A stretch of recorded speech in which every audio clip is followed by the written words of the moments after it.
इस दर्जी ने नापा कि 56 इंची का सीना है प्रधानमंत्री मोदी का। हमें तो दिखता नहीं। प्रधानमंत्री जी की जवान है 56 इंची की, जो कतर कतर चलती है। जब प्रधानमंत्री जी आप भरी जवानी में जब आप युवा थे तो कहते हैं 40 साल भीख मांगे, लेकिन मोदी जी बुढ़ापे में क्या खा कम करेंगे आप? मोदी नहीं, मदारी है, झूठ बोलने की इनको पैदाइशी बीमारी है, बचपन से ही इनको बीमारी है। ये कब सत्य बोले? इनको जन्मदिन के लेके देखिए कंफ्यूजन है। आप 29 अगस्त को कहिएगा कि 17 सितंबर को कहिएगा। मोदी जी को तो खुद ही नहीं पता है कि हम मुंह से बोल रहे हैं कि कहाँ से बोल रहे हैं, बोलने का स्रोत क्या है। ये कंफ्यूज प्रधानमंत्री हैं, सरेंडर प्रधानमंत्री हैं। प्रधानमंत्री जी हर बात में भाइयों बहनों मित्रों, बहुत हुआ मोर के साथ खेलना, कुत्ता के साथ खेलना, बत्तख के साथ खेलना, कभी मगरमच्छ के साथ भी खेल लीजिए। बहुत हुआ प्रधानमंत्री जी आप चेहरा बनाए, कभी शक्तिमान का ड्रेस पहन के, स्पाइडरमैन का ड्रेस पहन के जियो टावर से कूद जाइए।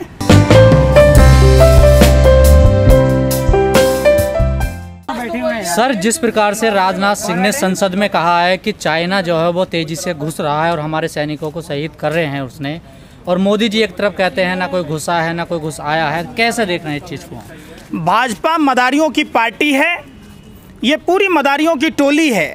हर नेता अलग अलग कर्तव्य दिखाता है। भाजपा के नेताओं पर, आरएसएस के नेताओं पर अगर देखेंगे तो एक डॉक्यूमेंट्री फिल्म बन जाएगी। इनके नेता सिर्फ समाज को बरगलाने का काम करते हैं। भाजपा आरएसएस की एक ही इच्छा है कि देश की जनता भिक्षा मांगे। ये अपने गुरु गोवलकर, MS गोवलकर के सिद्धांत पर चलते हैं। गोवलकर की किताब है वी आर आवर नेशनहुड, उसमें साफ लिखा है 95% लोगों को गरीब बनाना। ये उसी एजेंडे पर जानबूझकर भारत की पूर्ववर्ती सरकारों ने जो संपत्तियां बनाई उसको ये बर्बाद कर रहे, और जानबूझकर देश को ईस्ट इंडिया पार्ट 2 की सरकार गुलाम बनाना चाह रही है। तो आपको नहीं लगता राजनाथ सिंह ने जैसे कहा है संसद में, तो मोदी जी का झूठ बेनकाब हो गया? मोदी जी सच कब बोला कि आप झूठ बेनकाब की बात करते हैं? मोदी जी के तो आज जन्मदिन है। मोदी जी को जन्मदिन की हार्दिक शुभकामना। लेकिन हम अपील करते हैं प्रधानमंत्री मोदी जी से कि मोदी जी आप झूठ बोलना आज के दिन में कसम खा लीजिए कि झूठ नहीं बोलिएगा और नफरत नहीं फैलाइएगा, देश को बर्बाद मत कीजिएगा। प्रधानमंत्री जी के जन्मदिन पर कंफ्यूजन है, आपको पता है? नहीं पता है? हाँ, दो बार कहते हैं। कैसे? 29 अगस्त 1949 है प्रधानमंत्री का जन्म, गुजरात यूनिवर्सिटी की पोस्ट ग्रेजुएशन की डिग्री में। प्रधानमंत्री नरेंद्र मोदी जी के ऑफिशियल रिकॉर्ड में 17 सितंबर 1950 है। प्रधानमंत्री मोदी जी को बचपन में नरिया कह के बुलाया जाता था। मोदी जी प्राथमिक शिक्षा वडनगर के भगवताचार्य नारायणाचार्य स्कूल में पढ़ते थे। 1967 में मोदी जी हाई स्कूल की परीक्षा गुजरात बोर्ड से पास की। मोदी जी MN कॉलेज विश्वनगर से प्री साइंस 12वीं किया था। नरेंद्र मोदी जी 1978 में दिल्ली यूनिवर्सिटी से आर्ट्स में ग्रेजुएशन किया। 1983 में गुजरात यूनिवर्सिटी से MA किया और अमेरिका से मैनेजमेंट पब्लिक रिलेशन में संबंधित 3 महीने का कोर्स किया। अब आइए आप मेन इश्यूज पर कि चुनावी हलफनामे में प्रधानमंत्री जी ने अपनी चुनाव तिथि कहीं नहीं लिखी, हालांकि उम्र लिखा है। सवाल उठता है कि प्रधानमंत्री जी 1960 में बचपन में अपने पिताजी की मदद करते थे, वडनगर रेलवे स्टेशन पर चाय बेचा करते थे, खुद कहते हैं। प्रधानमंत्री जी उसके बाद कहते हैं कि हम अपने भाई के जो वडनगर बस अड्डे में दुकान थी उसमें मदद किया करता था। एक चीज़ समझ में नहीं आया, भाजपा के IT सेल वाले कहते हैं 1965 में के युद्ध में जो भारत माँ के वीर सपूत थे, प्रधानमंत्री जी उनको चाय पिलाया था। प्रधानमंत्री जी 1968 में शादी की 18 साल की उम्र में, तो 17 साल की उम्र में घर कैसे छोड़ दिया? प्रधानमंत्री जी फिर कहते हैं 40 साल हमने भीख मांगी। ये तमाम बातें, एक बात हमें 4-5 क्वेश्चन मैं आपसे पूछता हूँ। जब प्रधानमंत्री जी प्राथमिक विद्यालय, मध्य विद्यालय, हाई स्कूल, कॉलेज, यूनिवर्सिटी में पढ़ने वाले दोस्त कौन हैं? जो साथ में पढ़े होंगे वो तो गर्व से ये कह सकते हैं कि मैं प्रधानमंत्री जी का लंगोटिया यार हूँ। प्रधानमंत्री जी के साथ कंचे खेले, गुल्ली डंडे खेले, क्रिकेट खेला। ये कोई दोस्त प्रधानमंत्री जी का सामने नहीं आ रहा। दूसरा है कि प्रधानमंत्री जी के हाथ से जो कोई आदमी चाय पिया होगा तो ये बात कहेगा ना कि हम उस व्यक्ति के हाथ से चाय पिया जो आदमी भारत का प्रधानमंत्री बन गया। ये आज तक नहीं कोई आदमी समझ में आया। और न ही वो 1965 के जो भारत माँ के वीर सपूत थे जो लड़ाई के दौरान उस स्टेशन से गुजर रहे थे, जिसको मोदी जी ने चाय पिलाया, वो हमारे फौजी भाई भी गौरवान्वित होते। तीसरी बात होती है कि 1968 में जब शादी की तो 17 साल की उम्र में घर कैसे छोड़ा? ये सवाल उठता है। फिर 40 साल भीख कब मांगी? कब वो आश्रम में साधु के पास गए? कब शिक्षा ग्रहण की? अब वो सवाल देखिए, सबसे बड़ी सवाल है किस दर्जी ने नापा कि 56 इंची का सीना है प्रधानमंत्री मोदी का। हमें तो दिखता नहीं। प्रधानमंत्री जी की जवान है 56 इंची की, जो कतर कतर चलती है। प्रधानमंत्री जी हर बात में यही बात कहते हैं कि मैं युवा प्रधानमंत्री हूँ। युवा किसको कहा जाता है? आप युवा की परिभाषा जानते हैं? युवा किसको कहते हैं? यूथ होता है, जवान। क्या यूथ होता है? युवा का संबंध उम्र से नहीं है। युवा एक अवस्था है। युवा वो होता है जो अपने माता पिता के साथ साथ, अपनी पत्नी के साथ साथ, अपने बच्चों का जो देखरेख करे, जो अपने बच्चों को ऐसी क्षमता वाला युवा कहा जाता है जो भूत भविष्य को आज यानी वर्तमान में उपस्थित कर दे, वैसे युवा कहते हैं।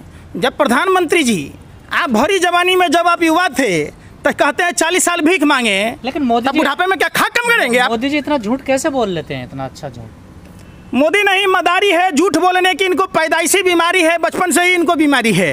ये कब सत्य बोले? इनको जन्मदिन के लेके देखिए कंफ्यूजन है। आप 29 अगस्त को कहिएगा कि 17 सितंबर को कहिएगा।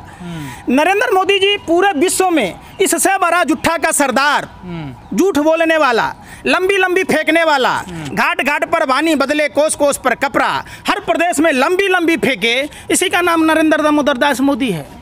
युवा किसको कहते हैं? और मोदी जी आज हम लोग बेरोजगार दिवस मना रहे हैं, क्योंकि भारत में एक ऐसा प्रधानमंत्री आया जो देश की आने वाली पीढ़ी को बर्बाद कर दिया। युवाओं को 2 करोड़ नौकरी देने का वादा कर झांसा देकर इन्होंने 14 करोड़ युवाओं को बेरोजगार बना दिया। आज पूरा भारत को विश्व गुरु बनाने की बात कर रहे थे, इन्होंने विश्व में बेरोजगार गुरु बन गए ये। लेकिन राजनाथ ने तो संसद में मोदी जी को बेनकाब कर दिया। इससे पहले जो तापिर गांव सांसद थे अरुणाचल प्रदेश के, भाजपा के अध्यक्ष, लोकसभा में बयान दिया था, तब प्रधानमंत्री जी ने उनके बातों को इग्नोर कर दिया। तब दिल्ली के चुनाव में गली गली खाक छान रहे थे, तरीपार गृह मंत्री पर्चा बांट रहा था। फिर जब देश के बारे में सोचना था तब इन्होंने 22 विधायकों की नीलामी और ट्रंप की गुलामी कर रहे थे, जिससे देश का भट्ठा बैठ गया।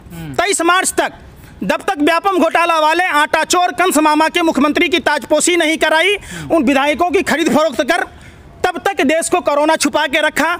आज जो देश गर्त में है ये नरेंद्र दामोदर दास मोदी के चक्कर में है। हम फिर मोदी जी से कहना चाहते हैं, मोदी जी आप चेत जाइए, आपने सबको छेड़ा है, युवाओं को मत छेड़िए। युवा मधुमक्खी का छाता है। आपने युवाओं को जिस तरीके से प्रताड़ित किया है, कोई माँ बाप अपना पेट काट कर अपने बच्चों को इसलिए नहीं पढ़ाता मोदी जी कि लोग आपका पिछलग्गू बनकर वो भी कहे कि मैं भी चौकीदार हूँ। हम युवा उबलते हैं तो भूचाल आ जाते हैं। हम युवा जब उबलते हैं तो भूचाल आ जाते हैं। हम युवा जब मचलते हैं तो तूफान मचल जाते हैं। हम युवाओं को बदलने की कोशिश मत करो मोदी जी। हम युवाओं को बदलने की कोशिश मत करो मोदी जी। हम युवा जब बदलते हैं तो इतिहास बदल जाते हैं। मोदी जी आपका इतिहास बदल दिया जाएगा। आपने देश के युवाओं के साथ जिस तरीके का झूठ और फरेब किया है, आपने युवाओं के साथ मक्कारी की है, आपने युवाओं के साथ धोखा किया है। भारत के जयचंद, आधुनिक भारत के जयचंद नरेंद्र मोदी हैं, जो अपने ही आवाम को गर्त में ढकेल रहे हैं। मोदी जी, हम 135 करोड़ हिंदुस्तानियों का क्या कसूर है जो आप हमें मंदी के दौर से गुजार रहे, गिरी हुई अर्थव्यवस्था से गुजार रहे, अपने जंगल राज से गुजार रहे।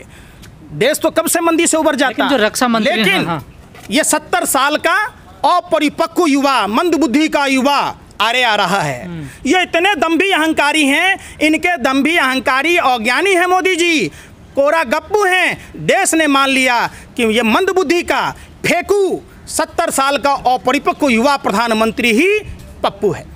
जो रक्षा मंत्री राजनाथ सिंह ने संसद में बोला है, क्या मोदी जी उसको भी इग्नोर करेंगे या उनकी बातों पे कुछ ध्यान देंगे? मोदी जी आज तक किसी की बात को ध्यान दिए हैं? मोदी जी को तो खुद ही नहीं पता है कि हम मुंह से बोल रहे हैं कि कहाँ से बोल रहे हैं, बोलने का स्रोत क्या है। ये कंफ्यूज प्रधानमंत्री हैं, सरेंडर प्रधानमंत्री हैं। आप इनको 2000 कह गए सिया रामचंद्र जी सिया से, ऐसा कलयुग आएगा 2012-13 में चीखने वाला, चिल्लाने वाला 2020 में गूंगा बहरा हो जाएगा। ये हर बात में कहते हैं भाइयों बहनों मित्रों, नोटबंदी से 4 पुस्तकों की कमर तोड़ दी। अरे मोदी जी, आप इतने बेवकूफ़ प्रधानमंत्री हैं कि आपने देश की 10 पुस्तकों की कमर तोड़ दी। नोटबंदी से आतंकवादियों के हौसले बुलंद थे। कौन है डीएसपी देवेंद्र सिंह, पुलवामा की घटना में पदस्थापित था।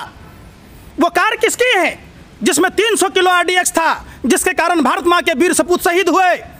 वो डीएसपी देवेंद्र सिंह दिल्ली चुनाव से पहले 12 लाख रुपए लेकर आतंकवादियों को दिल्ली ला रहा था। लाने में कामयाब होता, दिल्ली में दूसरी घटना हो सकती थी, तो आप उस पर चर्चा नहीं करते। प्रधानमंत्री जी हर बात में भाइयों बहनों मित्रों, बहुत हुआ मोर के साथ खेलना, कुत्ता के साथ खेलना, बत्तख के साथ खेलना, कभी मगरमच्छ के साथ भी खेल लीजिए।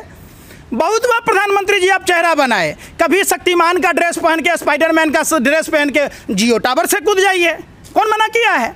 आप देश की जनता के साथ क्रूर मजाक, भद्दा मजाक क्यों कर रहे हैं? धरने को दिया बंदूक हो गए हवलदार हैं?